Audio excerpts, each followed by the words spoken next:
Hi friends, அனைவருக்கும் வணக்கம்.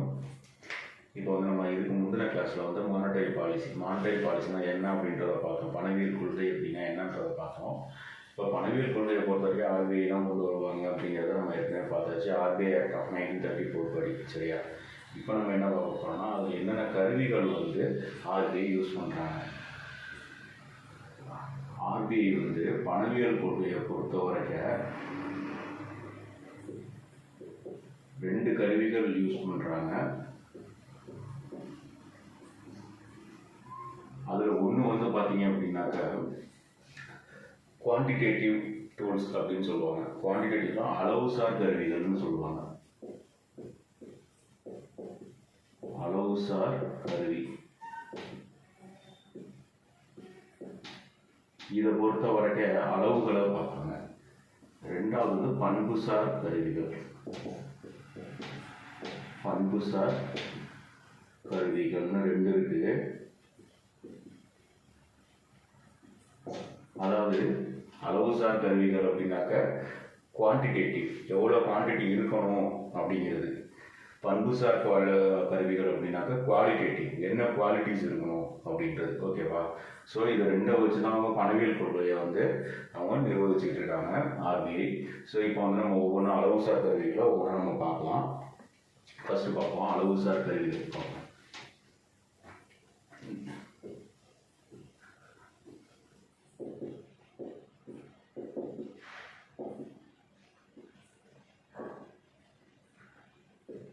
அளவுசார் கருவிகள் ஃபர்ஸ்ட் எடுத்தோன்னே பேங்க் ரேட்டு.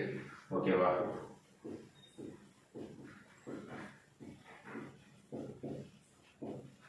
வங்கி விகிதம்.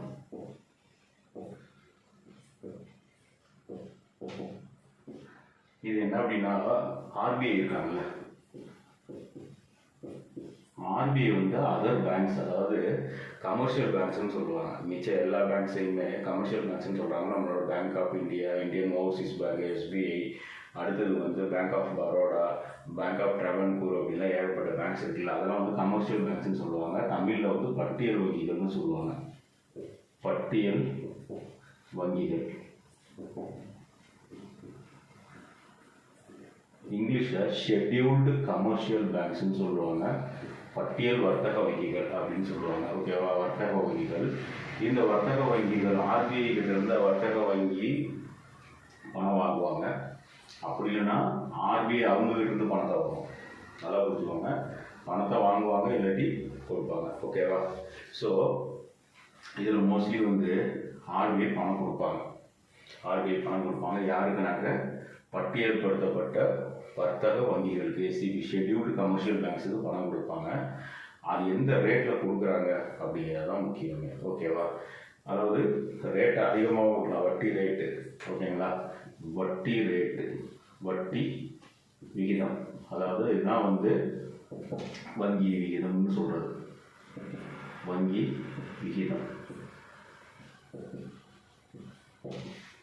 இதை சில நேரத்தில் அதிகமாக வச்சுக்குவாங்க. வங்கி விகிதம் சில நேரத்தில் அதிகமாக இருக்கும், சில நேரத்தில் குறைவாக இருக்கும். ஓகே, இப்போ இந்த வங்கி விகிதம் பேங்க் ரேட்டு அதிகமாக இருந்தால் என்ன ஆகும்? அதிகமாக இருந்தால் என்ன ஆகும்னா இந்த பட்டியல் வங்கிகள் இவங்க பணம் வாங்க மாட்டாங்க. ஆர்பிஐ தான் டிசைட் பண்ணுறான். ஆர்பிஐ வந்து வட்டி விகிதத்தை அதிகமாக்கிட்டான், பேங்க் ரேட்டை அதிகமாக்கிட்டா இந்த வங்கிகள் என்ன பண்ணும்? வாங்காது பணம், ஏன்னா வட்டி அதிகமாக வரணும். அப்படிங்கிறப்ப பணத்தை வாங்க மாட்டாங்க. அதனால வந்து என்ன ஆகுதுன்னா, இவன் பணம் வாங்கினா இவங்கிட்ட பணம் கம்மியாக தான் இருக்கும், இவனுக்கு தேவைப்படும். ஆனால் ஆர்பிஐ வந்து வாங்க மாட்டான், ஏன்னா வட்டி கட்டணுமே அப்படின்னு பயந்துக்கிட்டு பணம் வாங்க மாட்டான். அதனால் என்ன பண்ணுவோம் அப்படின்னா, இவங்கிட்ட இருக்க பணம் குறைவாகவே தான் இருக்கும், வங்கிகிட்ட குறைவான பணம் இருக்கும்.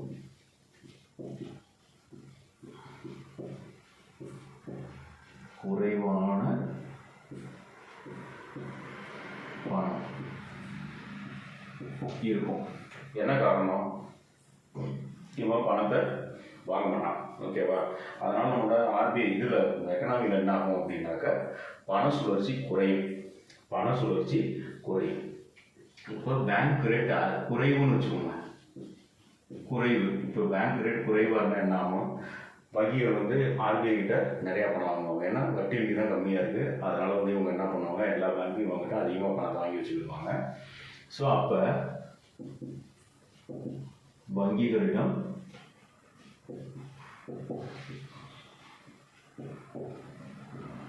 அதிகமாகும். ஓகேவா? வங்கிகள்கிட்ட பணம் அதிகமாகிட்டே இருக்கும். சரிதானே? ஸோ இதுதான் வந்து இந்த பேங்க் ரேட்டு. இந்த பேங்க் ரேட்டு ஈஸியாக புரிஞ்சுக்கலாம் நம்ம. ஓகேவா? அடுத்தது என்ன அப்படின்றத பார்க்கலாம். சார் அடுத்தது என்னன்னு பார்க்கலாம். சிஆர்ஆர்னு சொல்லக்கூடிய கேஷ் ரிசர்வ் ரேஷியோ. சிஆர்ஆர்னு சொல்லக்கூடிய கேஷ் ரிசர்வ் ரேஷியோ, இது வந்து ரொக்க இருப்பு விகிதம்னு சொல்லுவாங்க. ரெண்டாவது வந்து ரொக்க இருப்பு விகிதம்.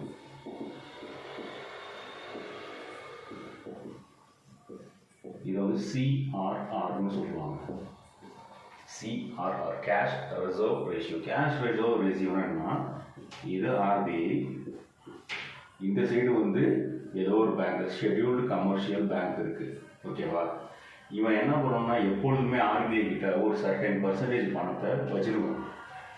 இப்போ இந்த ஷெட்யூல்டு கமர்ஷியல் பேங்க்கு ஏதோ ஒரு பேங்க்கு பார்த்தீங்கன்னா, நீங்கள் இந்தியன் ஓவர்சீஸ் பேங்க் அப்படின்னு வச்சுக்கோங்க. இந்தியன் ஓவர்சீஸ் பேங்க்கு பேங்க்னே வச்சுக்கோம். இவன் என்ன பண்ணுவான் அப்படின்னு கேட்டால், இந்த ஆர்பிஐ கிட்ட பணத்தை வச்சுருக்கணும். எவ்வளோ பணம் வச்சுருக்கணும் அப்படின்னு பார்த்தீங்கன்னாக்க, 0ல் 40% வரைக்கும் பணம் வச்சுருக்கணும். எவ்வளோ வேணாலும் வச்சுக்கலாம். அதை வந்து டிசைட் பண்ணுறது யாருன்னு பார்த்தாக்க ஆர்பிஐ தான் டிசைட் பண்ணுவாங்க. சரியா? இந்த 0ல் 40% வரைக்கும். சில நேரத்தில் நீ 40% வையின்னு சொல்லுவான், சில நேரத்தில் இல்லை நீ ஒரு 10% மட்டும் வையின்னு சொல்லுவான். ஆனால் எப்பொழுதுமே ஒரு பேங்க்கோட காசு ஒரு டெபாசிட் மாதிரி ஆர்பிஐ கிட்ட இந்த பேங்க் டெபாசிட் பண்ணுறதா வச்சுக்கோங்க. இந்த பேங்க்கோட டெபாசிட் அப்படின்னு வச்சுக்கோங்க. ஒவ்வொரு பேங்க்கும் ஆர்பிஐல டெபாசிட் பண்ணி வச்சுருப்பாங்க. அதுதான் சிஆர்ஆர். சரியா? இதற்கு வட்டி கொடுக்க மாட்டாங்க. இப்போ வந்து இவன் வந்து 40% வச்சுருக்கான்னு வச்சுக்கோங்களேன். இந்த 40% ஏதாச்சும் ஒரு பேங்க், இந்தியன் ஓவர்சீஸ் பேங்க்கோ எஸ்பிஐயோ போய் ஆர்பிஐயில் 40% பணத்தை வைக்கிறான். நம்ம நினைக்கிற மாதிரி சேவிங்ஸ் பேங்க் அக்கௌண்ட்டில் அது கிடையாது, வட்டி போட்டு கொடுக்குறது. சரிங்களா? அது வட்டியெல்லாம் கிடையாது. அதனால் அந்த பணம் அப்படியே தான் இருக்கும், மாற்றிக்கிட்டே இருப்பாங்க ஆர்பிஐ. அவ்வளோதான வெளியே பணம் அப்படியே தான் இருக்கும். சிஆர்ஆர் அதிகரிப்புனா என்ன? இப்போ வந்து சிஆர்ஆரை அதிகரித்து விட்டுறாங்க. பேங்க் என்ன பண்ணுறான், ஆர்பிஐ என்ன பண்ணுறான், சிஆர்ஆரை அதிகரிக்கிறான்னா என்ன அர்த்தம்? இந்த பேங்க்கோட அதிகமான பணம் இங்கே இருக்கணும். இந்த பேங்க்கோட அதிகமான பணம் இங்கே இருக்கணும். ஸோ இவன் என்ன பண்ணுவான், இப்போ 40 ரூபா வைக்குவான். 40 ரூபாய், 100க்கு 40 ரூபாய் கொண்டு வந்து என் பேங்க்கில் போடு அப்படின்றான். அப்போ இவங்ககிட்ட எவ்வளோ இருக்கும்? வெறும் 60 ரூபா தான் இருக்கும். 100க்கு 60 ரூபா தான் இருக்கும். அதை வச்சு தான் அவன் எல்லா ஃபங்க்ஷனும் பண்ண, மக்களுக்கு கடன் கொடுக்குறது முதல் கொண்டு நகைக்கு கடன் வரும், எல்லாமே அதை வச்சு தான் பண்ண முடியும். சரியா? அதனால் உங்களுக்கு என்ன ஆகும் அப்படின்னாக்க, பண விநியோகம் குறையுது, பணப்புழக்கம் என்ன ஆகுது, குறையுது. ஓகேவா? எப்போ இதை வந்து அதிகரிக்கிறப்ப, சிஆர்ஆர் அதிகரிப்பப்ப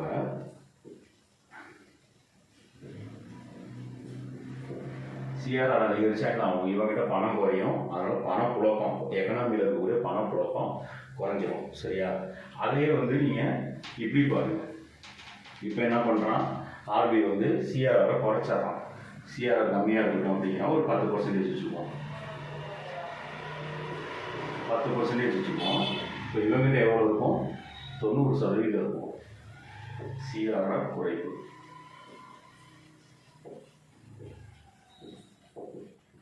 இப்போ என்ன ஆகும் அப்படின்னா, இவங்ககிட்ட அதிகமாக பணம் இருக்கும். அந்த பேங்க்குக்கிட்ட, அது இந்தியன் ஓவர்சீஸ் பேங்காக இருக்கட்டும், எந்த பேங்க் அவங்களுக்கு இருக்கட்டும், அவங்களுக்கு 90% பணம் இருக்கும். அப்போ என்ன பண்ணுவாங்கன்னா, நிறையா வந்து செலவு பண்ணுவோம். மக்களுக்கு உண்டான அந்த பேங்கிங் ஃபங்க்ஷன்ஸுக்கு நிறைய பணத்தை செலவு பண்ணுறதுனால என்ன ஆகும்? எக்கனாமியில் பணத்தோட புழக்கம் அதிகமாகிட்டே இருக்கும். ஓகேவா? கடன் வழங்கக்கூடிய அளவு பணம் அதிகரிச்சுட்டே இருக்கும். சரிதானே? சரி, இது வந்து சிஆர்ஆர். இப்போ நம்ம பேங்க் ரேட் பார்த்தாச்சு. அடுத்தது என்னன்றதை பார்க்கலாம். எஸ்எல்ஆர்னு சொல்லி ஸ்டாட்யூட்டரி லிக்விடிட்டி ரேஷியோ அப்படின்னு சொல்லுவாங்க. ஸ்டாட்யூட்டரி லிக்விடிட்டி ரேஷியோ அப்படின்னு சொல்லுவாங்க. சட்டப்பூர்வ பணப்புழக்க விகிதம்.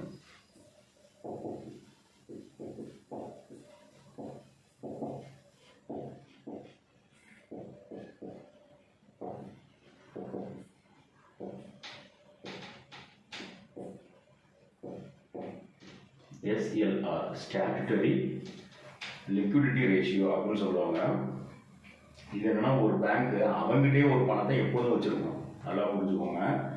ஷெட்யூல்டு கமர்ஷியல் பேங்க்கு, வர்த்தக வங்கி, அட்டவணைப்படுத்தப்பட்ட வர்த்தக வங்கி, இதில் அவன் எப்பொழுதுமே ஒரு 7% பணம் தான் அவன் இதில் வச்சு எடுக்கக்கூடாது வெளியில். இப்போ நம்ம வீட்டில் என்ன பண்ணுவோம், எப்பொழுதும் ஒரு 500 ரூபா, 1000 ரூபா, 2000 ரூபா, 3000 ரூபா எப்பொழுதும் வச்சுருக்கோம், அவசர தேவைக்கு நம்ம எடுத்துக்கிறதுக்காக. அதே மாதிரி ஒவ்வொரு பேங்க்கும் அவனுக்குள்ளார எப்பொழுதுமே பணத்தை வச்சுக்கணும், 7%. அந்த பர்சன்டேஜ் இருக்கிறத என்ன அப்படின்னாக்கா சட்டப்பூர்வ பணப்புழக்க விகிதம்.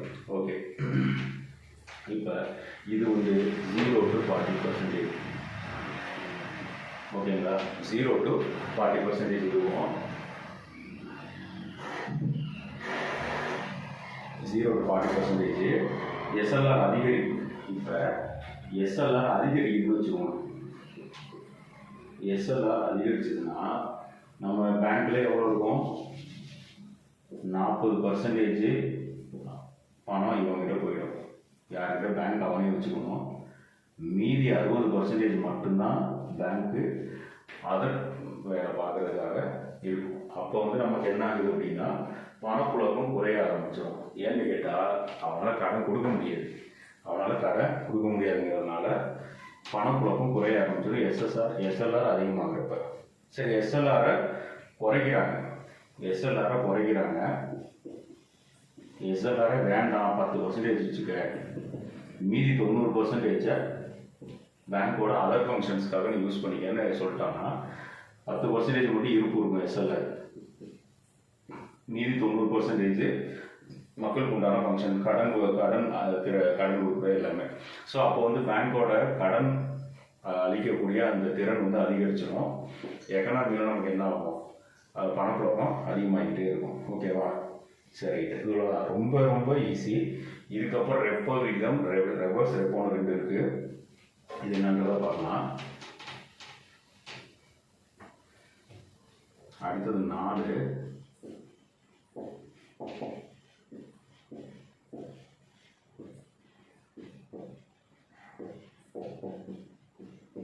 ரெப்போ, ரீபர்ச்சேஸ் தான் ரெப்போன்னு சொல்லுவாங்க. ஓகேவா, இது என்ன அப்படின்னாக்க, அங்கீகரிக்கப்பட்ட பத்திரங்களுக்கு ஈடாக பட்டியல் வங்கிகளுக்கு இந்திய ரிசர்வ் வங்கி வழங்கும் குறுகிய கால நிதியின் வட்டி விகிதம். ஆர்பிஐ வந்து என்ன பண்ணுறான், பணம் கொடுக்குறான். யாருக்கு அப்படின்னாக்க, அந்த SCB ஷெட்யூல்டு கமர்ஷியல் பேங்க்கு, அட்டவணைப்படுத்தப்பட்ட அந்த அதாவது பட்டியலிடப்பட்ட வர்த்தக வங்கி, இல்லை அட்டவணைப்படுத்த வர்த்தக வங்கி எப்படின்னா வச்சுக்கலாம், அவங்களுக்கு பணம் கொடுக்குறான். எப்படி தெரியுமா கொடுக்குறான், அங்கீகரிக்கப்பட்ட பத்திரங்கள், ட்ரெஷரி பில்ஸ்ன்னு சொல்லுவாங்க, இல்லாட்டி செக்யூரிட்டி பாண்ட்ஸ்ன்னு சொல்லுவாங்க. அந்த செக்யூரிட்டி பாண்டு அல்லது ட்ரெஷரி பில்லுன்னு சொல்லுவாங்க. ஓகேவா, இந்த பில்லை வந்து அவங்ககிட்ட இருந்து வாங்கிக்குவான். குட்ரா அப்படின்னு சொல்லிட்டு இதை அவன் வாங்கிட்டு பணத்தை அவனுக்கு கொடுப்பான். நல்லா புரிஞ்சுக்கோங்க. அந்த அங்கீகரிக்கப்பட்ட பத்திரங்களை ஆர்பிஐ வாங்கிக்கிட்டு இவன் என்ன பண்ணுறான், பணத்தை கொடுக்குறான் இந்திய ரிசர்வ் வங்கி. அது வந்து குறுகிய கால நிதி. என்னது, குறுகிய கால நிதி. பெரிய ரொம்ப வருஷத்துக்கு கிடையாது, கொஞ்ச நாளைக்கு மட்டும்தான். ஓகேவா, குறுகிய கால நிதியாக கொடுக்குறான். அதுக்கு ஒரு வட்டி விகிதம்.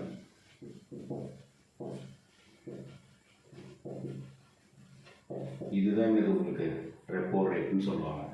ஸோ ஆர்பிஐ என்ன பண்ணுறான் அப்படின்னா, பணம் கொடுக்குறான். யாருக்கு, அட்டவணைப்படுத்தப்பட்ட இல்லைன்னா பட்டியலிடப்பட்ட வங்கிக்கு பணம் கொடுக்குறான்.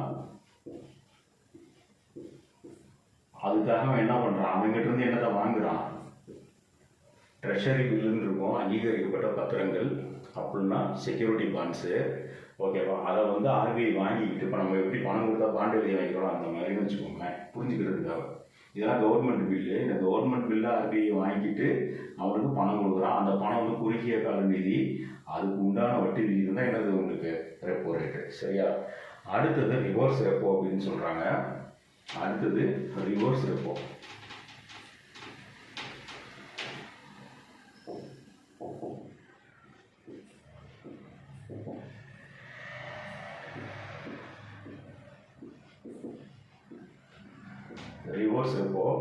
ரிவர்ஸ் ரெப்போவை பொறுத்த வரைக்கும் அது என்ன பண்ணுது, ஆர்பிஐ ஆர்பிஐ, இந்த சைடு ஷெட்யூல்டு கமர்ஷியல் பேங்க்கு, பட்டியலிடப்பட்ட வர்த்தக வங்கி. இவங்ககிட்ட இருந்து இப்போ என்ன பண்ணுறாங்க, பணம் வாங்குறான், பணத்தை வாங்குறான். இங்கே என்ன பண்ணுறான், அதே ட்ரெஷரி பில், அங்கீகரிக்கப்பட்ட பத்திரங்கள் அப்படின்னாக்க செக்யூரிட்டி பாண்ட்ஸ், இதை கொடுத்துட்டு அவன் வாங்குறான். குறுகிய கால நிதி, இதுவும் குறுகிய கால நிதி.